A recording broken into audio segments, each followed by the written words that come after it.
Welcome back to Chin Music, our baseball show at talknorth.com. We're coming to you from the Aquarius Home Services Studio, and we're presented to you by Giggly THC Beverages and OnX Hunt. Giggly THC Beverages, we have a promo code right now, Giggly North, Gigli North, all one word. That gets you 50% off your first purchase. My wife and I just made our first purchase because we like it so much. We got a bunch of stuff. We're drinking it probably a lot. We're drinking it a lot. We're enjoying it. So I highly recommend checking it out. Thanks to our other sponsors, Clamshell Beach Resort, Minnesota Masonic Charities, and Chew Vision Institute. The lineup today, Roy Smalley, former Twins All-Star, and LaVelle E. Neal III, Star Tribune baseball guru and columnist. I'm Jim Souhan, also from the Star Tribune and TalkNorth.com. Well, they did get a first baseman. Not the most exciting signing, certainly not the most expensive. LaVelle, let's start with you today. What do you make of the current first base competition? He does absolutely nothing for me. The only way he gets paid if he makes the team and he gets $1 million, and then he was once an All-Star a few years ago, but he has tailed off considerably since then. He's just someone who can play first base, and considering all the other people the Twins have in camp, I would put him at the back of the pecking order in terms of candidates to play at that spot. I actually reached out to one person with the organization who, pretty much said he was there just as a backup plan. So that move did nothing for me. I was kind of hoping somehow, some way they would bring someone in like Anthony Rizzo, who's a good first baseman, can still hit a little bit, and is a good clubhouse guy and a good leader. But it didn't work out, and so we're left with Ty France. And like I said, I don't expect him to make the team. To be honest with you, when you have, Rocco was in this Rocco in the Q&A today. So Willie Castle's going to play a lot at second base. So now you've got this Brooks Lee, Jose Miranda, Edouard Julian, conundrum here about where they're going to play to get at bats. So I keep thinking that first base is going to end up being a haven for one of those guys. So I'm not expecting much out of this. I would imagine that means you're going to see just kind of people cycling through the DH and first base spots. That's what I think. Yeah, I think that's the secondary backup plan. I agree with LaVelle. The one thing I think is interesting about this, and I don't think it solves anything necessarily. It just would make things tougher. I can see a scenario where a veteran like Ty France comes in with his career kind of on the line, goes to spring training where pitchers are trying to get just establish some things, and he starts ripping the ball early. And out hits the other potential guys, let's say. And that, let's say he forces his way onto the club.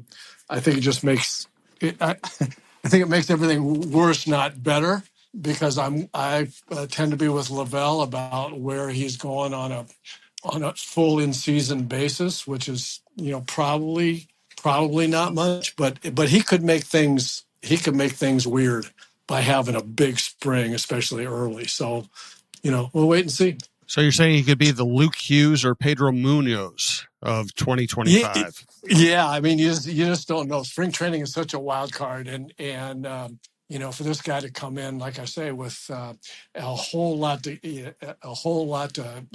gain and a whole lot to lose if he doesn't do well. I think he's going to be highly motivated. He's not a veteran on a team anymore where he's, he knows he's coming in at a lock, but he is a veteran guy. Guys had a lot of at-bats in the big leagues, and you just never know what might happen in spring training. And my only point is I wouldn't get too excited if he has a big spring. Like I said, I just think I think it makes things worse, actually. Great point. And we've seen that before. I brought up the Luke Hughes name. There's always somebody who just gets there, is in better shape than everybody, who's more intent, has been doing more work in the cage, and they just look great until late March, and it just doesn't translate. It's like, go look up Luke Hughes' spring training numbers, then look up his major league numbers. There's absolutely no correlation. Chad Allen, if he comes in, hits 2 home runs a week in the first 3 weeks, it's going to start getting interesting. Yes, and I think the Twins' leadership is analytic enough to not overreact to that. But the problem they'll have is the fan base will go nuts and act like they're trying to save $1 million or something by if they don't take him upstairs up to the major leagues, but it'll be more because they just know that spring training doesn't mean anything. Right. All right, let's get some more Twins issues here. We're also going to talk about some news around baseball. We will also do our Booze and Blues segment at the end. I do want to remind you to keep the good times rolling without the regrets. Giggly THC beverages are your go-to for bold flavor and smooth vibes. Zero alcohol, no bad decisions, just THC-infused cocktails, seltzers, and teas packed with natural ingredients and performance-boosting superfoods like ashwagandha and ginseng. Find Giggly at more than 500 locations like Total Wine, MGM, and Cub Foods, or shop online at giggly.com. Ready to upgrade your drink game? Use the code Giggly North, one word, Gigli North, for 50% off your first order. Giggly, sip smarter, feel better. Also want to let you know that ice fishing is here, and it's time to hit the frozen water with OnX Fish. The Fish app is the most comprehensive fishing tool for increasing your confidence on ice.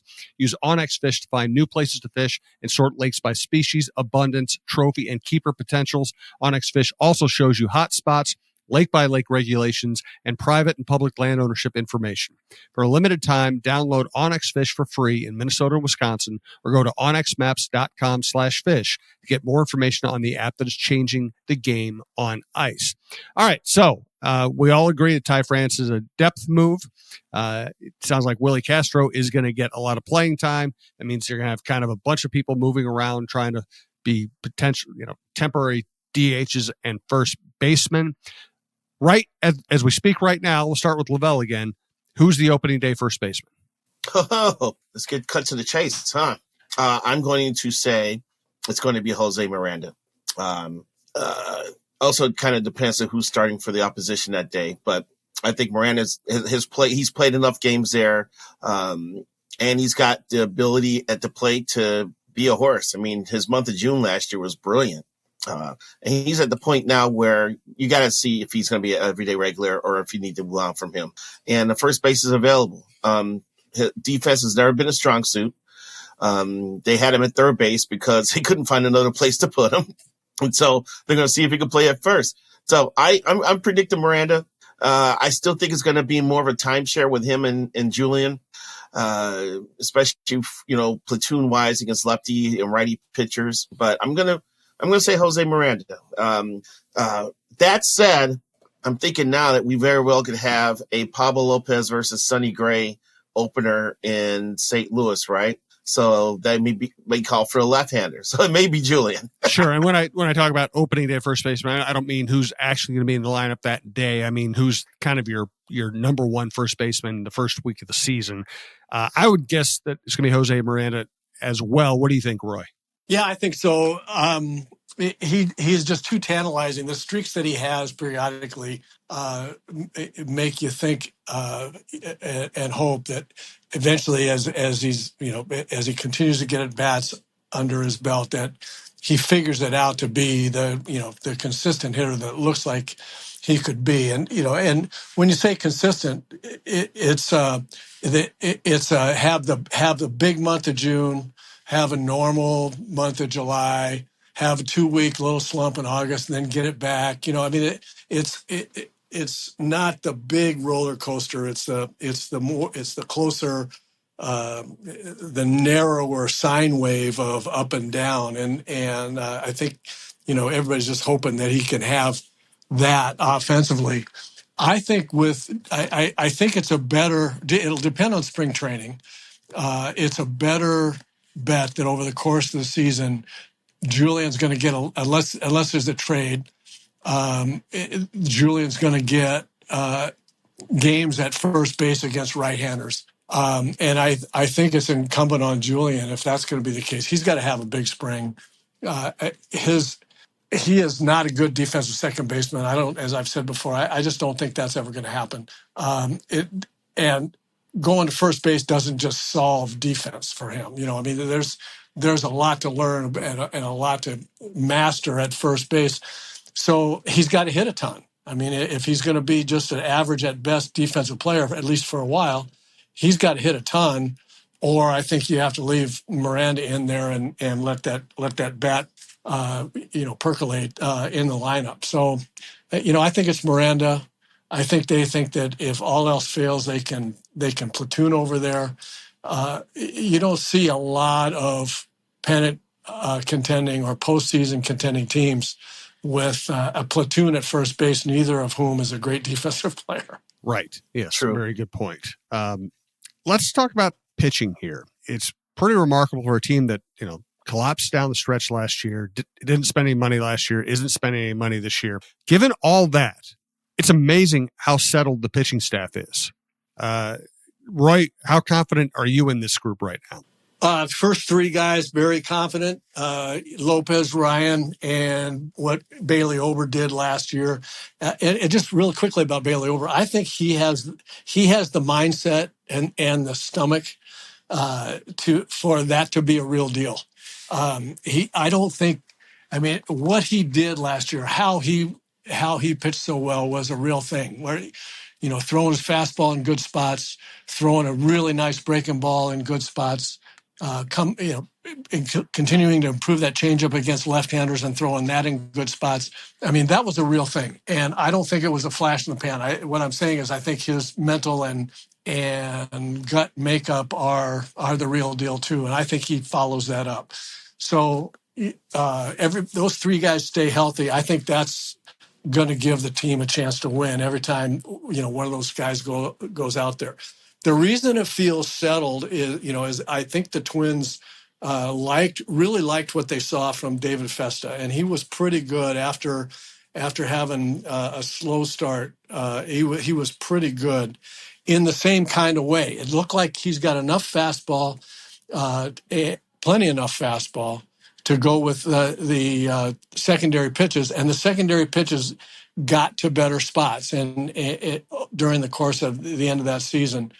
I still think there's ups and downs with Festa, but I think his stuff looks like it could play as a fourth starter or fifth starter, and I would say the same about Simeon, Woods, Richardson, and Zebby Matthews. We don't know for sure yet. I know they like his stuff, but I think those three guys for two spots after the big three, I think is reasonable to think that they might take the next step. I don't think that Woods Richardson, after the league seeing him a number of times now in a couple of years, the success he had is not because he surprised guys who didn't know what he had. I think he just pitched pretty well and gave him a chance. But Festa, I think, is kind of the wild card about upside. I think he's going to be pretty good as call him a fourth starter. I think he's got a little more upside than just your standard fourth starter. What's the depth look like in the rotation? Well, I kind of like the depth, and Roy, we didn't even mention the wild card, which is Chris Paddock. I think anything to get out of him is a plus at this point, because we still don't know what type of pitcher he can be, because he's been recovering from injuries. But all indications are that he's healthy, and he's going to be in that mix as well. And that definitely helps. So part of me still thinks he's going to get traded at $7.5 million, given what the cost of average pitching is in Major League Baseball right now. Someone may take a flyer on him and see if they can get 20 to 24 starts out of him and see what he can do with that. But in the Twins situation, in addition to Simeon, who was pretty steady and during the year until the end when he kind of ran out of gas, and Festa, who got better, it's encouraging to know that you still have someone like Paddock around as an option, and then Zebby as an option. And then, at AAA, Marco Rea and Andrew Morris got to AAA by the end of last year. I know, unknown commodities there with both those guys, but at least you have an idea of who you can lean on if you need to get down to your eighth or ninth starter in the pecking order. So that's one reason why I like how this pitching staff is set up, because you kind of know definitely they're going to be able to put together a workable five with a strong three and still have some pieces behind that. That has not always been the case with this team. So I like where it's at. And I think a lot of things would have been different last year during the second half when they hit that swoon and went 12-26. They had Simeon, who was wearing down. They had Festa, and they had Zebby, and Rocco was pulling him in the fourth, fifth inning, because he's trying to be careful with him. The bullpen was being asked to get 15 outs a night. And while they were talented and effective, led by Griffin Jackson and improving Cole Sands, eventually, they gave up the ghost just, from frequency. So if the back end of the rotation can find ways to work themselves into that fifth inning a little more often and just take a little more of the stress level off the relief core, I think this whole thing could be put together pretty nicely. Any other thoughts on that, Roy? Yeah, I think I think LaVelle's absolutely right about that. And one of the reasons why I like the starting pitching so much is because I really like the bullpen. And if Coulomb can be an effective left-handed reliever, and with the way, and speaking of what was real, Cole Sands was real last year. Mm-hmm. That stuff was absolutely real. He was throwing hard with movement. I mean, number one thing for a pitcher, if you can throw 95 at least on the low end, and the ball's moving like his ball moves, then you got something. Okay, have you got any secondary pitches?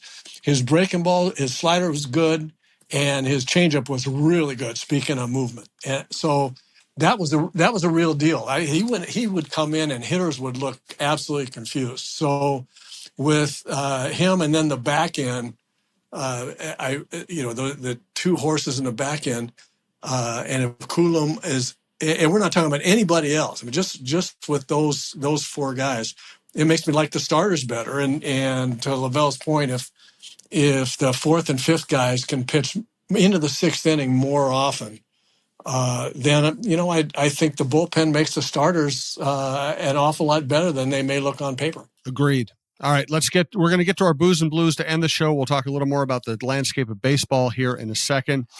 First, I want to remind you, we're coming to you from the Aquarius Home Services Studio, and want you to know more about Aquarius Home Services. Scott for Aquarius Home Services, your independent authorized Connecticut dealer, bringing some love to your water. Isn't it time for softer skin and laundry, sparkling dishes, and water so good you'll want to hug your faucet? Connecticut is easy on salt, uses zero electricity, and delivers worry-free water you'll love. Schedule your free water analysis today at AquariusHomeservices.com and save up to 25% on a Connecticut whole home system. Aquarius, earning the right to be recommended. Now here's TalkNorth.com star Michael Russo, host of Worst Seats in the House, for Clamshell Beach Resorts. Hey, have you been dreaming of a lake cabin lifestyle with boating, fishing, and family fun in northern Minnesota? Well, lately I've thought a lot about how cool it would be to have a getaway like so many Minnesotans. And if you're like me, you probably think that owning your own lakeside getaway is beyond your budget. Well, if you think lake cabin real estate prices keep going up, well, think again. This is Russo, and I'm here to tell you there is an affordable way to enjoy a cabin lifestyle and all that goes with it. And yes, I said affordable. I founded a Clamshell Beach Resort, which is located on the Whitefish chain of 14 lakes for you and your family to enjoy. Here's how. Clamshell has lake homes that offer deeded fractional ownership, and the keywords there are deeded and fractional. You own it.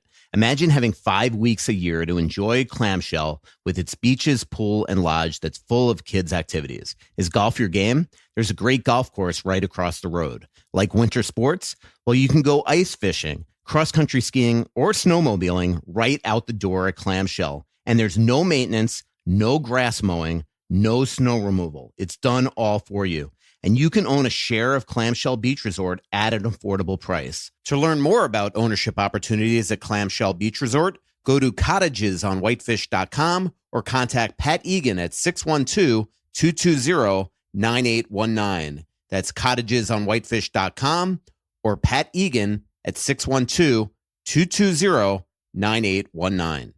Thanks to a Minnesota company that does so much good for our state, Minnesota Masonic Charities. When people think of the Freemasons, they often think of secret handshakes and unusual hats, and of course, the pancake breakfast. Minnesota Masonic Charities would prefer that you think about the work that they do right here in our community. Places like the Masonic Cancer Center at the University of Minnesota or the Masonic Children's Hospital and the Masonic Home in Bloomington. They are just a few examples of the important work that the Freemasons support here in Minnesota. As part of the largest fraternal organization in the world, Masons have consistently answered the call when it comes to charitable needs. We look forward to learning so much more about their many programs here in the weeks to come. And thanks to another TalkNorth.com star host, John Krasinski for True Vision Institute.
All right, so we have had some player movement here the last week or two. Bergman to the Red Sox, Tucker to the Cubs. Roy, what did you think of this winter's market and where people ended up?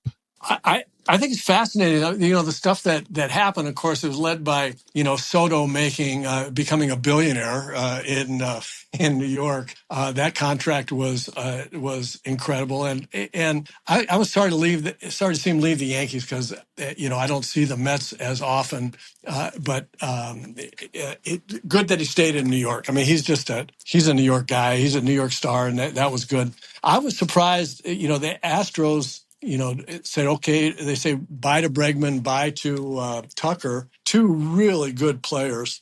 And so we'll see what they have coming in behind those guys. The Astros have been pretty good at saying, you know what, here's who we've got, here's what the deficiencies, and maybe the deficiencies on the other guys, just the fact they're going to make too much money. They've been pretty good of late of not paying guys as they get older way too, a lot of money, and just going with young prospects. I got a kick out of Bregman signing the Red Sox. It was clear that the most important thing to him right after the amount of money he was going to make was that he was going to hit with a short left field porch. That's perfect for him. That was, he made so much money just flipping the big end of the bat out in front on fastballs or hanging breaking balls, and just flipping it over that short porch in left field. And he's going to do the same thing in Boston, I would imagine. And I'm anxious to see Tucker play in Wrigley. I think that's kind of a cool spot too. So I think all in all, I'm surprised Arenado hasn't gone anywhere, but some of these movements, Cleveland moving the right side of their infield, I thought that was fascinating. There's been a lot of interesting things going on. LaVelle? Here's the thing too. Apparently there was a report that the Tigers sneakily made an offer for Bregman, which suggests that they probably will now turn to Arenado. You may have known Arenado in the AL Central this year, which would be very interesting, a very interesting development. It's the Tigers, who finished the season strong, reached the playoffs. No one expected it. And this would be a type of move that would energize their fan base and give them a boost. So I'm kind of watching to see how that one shakes out.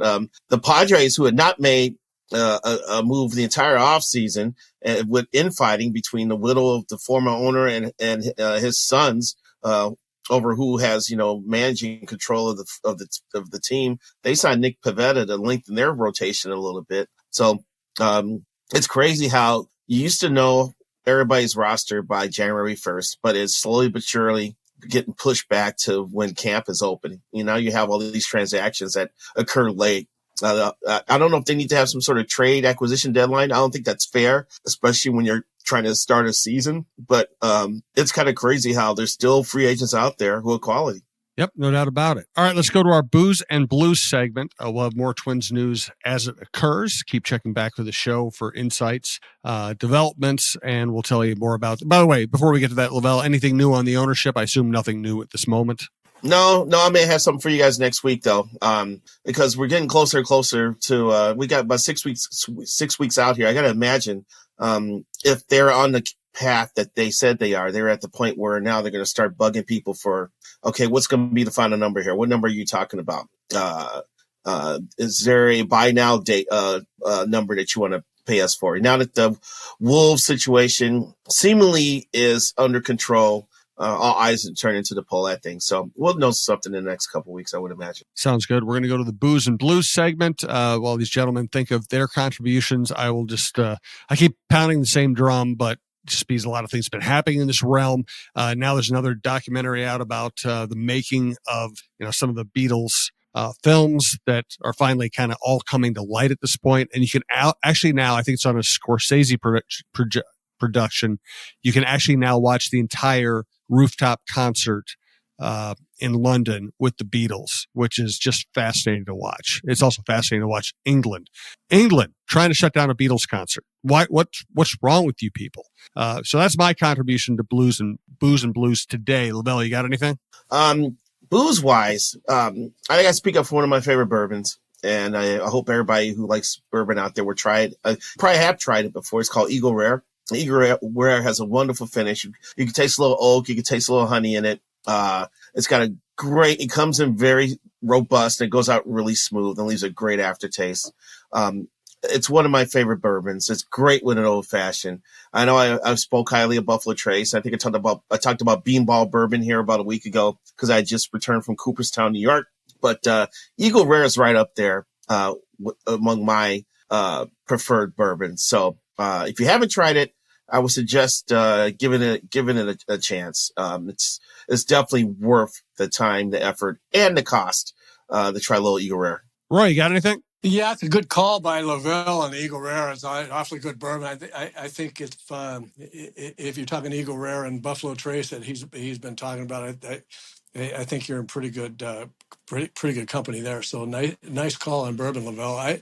I'm going to throw something a blues bluesy kind of thing out of left field for you. It's not Buddy Guy. It's not BB King. It's not Kenny Wayne Shepherd. It's not Albert King. I have recently rediscovered Peter Green. Oh, wow. The old the guy that started the original Fleetwood Mac. Yeah, great and guitarist. I think what's that? Great guitarist. Yeah, unbelievable. And it was just fun to say, I was just sitting, listening to different blues music and going on iTunes and say, oh, well, how about this guy? I'm going to see, listen to more stuff by this or that, that fellow. And Peter Green jumped in my mind. I said, man, I haven't listened to him in a long time. And I had forgotten about that tone and that phrasing that he has. And I don't know as much as you guys know about, you especially, Jim, about playing guitar and the history of all this stuff. But I had forgotten, and I think that people have forgotten about Peter Green. I don't know that he got the accolades that he should have gotten in a very short period of time playing some beautiful guitar licks. Oh, he's fantastic. And there's also a backstory with Peter Green, too. We know about his career. We know he's kind of one of those great guitarists who wasn't quite with the right band at the right time to become ultra famous. But there's an old story about Peter Green. He played a Les Paul, and he ended up playing, and I can't remember whether the story was he accidentally ended up with Les Paul with one of the humbuckers reversed or whether he did it on purpose, but I think the story is that it kind of happened accidentally. Somebody installed like the neck humbucker on his Les Paul backwards, or he bought one that had and it gave him this weird, cool, out of phase sound that can't get normally from a Les Paul. Like listen to Jimmy Page, there are no out of phase sounds. It's just straight humbucking Les Paul. Peter Green's, because of the reversed humbucking pickup, it gave you this weird, funky, out of phase sound that once people heard it, they started seeking out and they started modding their own guitar so it sounded like Peter Green. And it all started off as an accident, which is also a reminder of one of the reasons we have Marshall amplification, the massive Marshall amps, is because one day somebody, and I can't remember the history exactly, one day somebody was playing an amp and the speaker got broken. It was like an old Fender amp. The speaker got broken or blown out or something. And playing with it with the broken speaker gave them a distorted sound. And they're like, how do we get that all the time? And that's when Jim Marshall and Marshall Amplification is like, well, we'll do it. We'll take what used to be a Fender amp and we'll mod it out so that when so you can get that crunch, that sustain, that British overdrive. So many things that happen in the guitar world are happy accidents. I was just thinking, I read somewhere as I was listening to Peter Green and looking up different things. I read somewhere that someone like Rolling Stone magazine, some organization that thinks they know about guitarists and how to rank them and all that kind of stuff. I think Rolling Stone had Peter Green somewhere in the 50s as best guitarist ever. Mm-hmm. I don't get into. I mean, that's so subjective, but yeah. But this other organization said he put him in the top 5 or 10 in tone, and I got to tell you, I would not disagree with that. It's beautiful stuff. No, it's fantastic. The problem I had with the Rolling, I mean, of course, those lists are made for us to argue with them. That's what they exist for. But I think they had Prince way lower than he should have been on that list. That was the only thing that jumped out at me about that old Rolling Stone list. Yeah. All right, good stuff, guys. I appreciate it. Looking forward to get more into roster permutations with the Twins. We'll get into picks and predictions later in the spring, but I'm kind of modestly optimistic about this team. So it's going to be interesting to follow how things develop this spring. For Roy Smalley, LaVelle Neal, and all of our sponsors at TalkNorth.com, I'm Jim Souhan. Thanks for listening.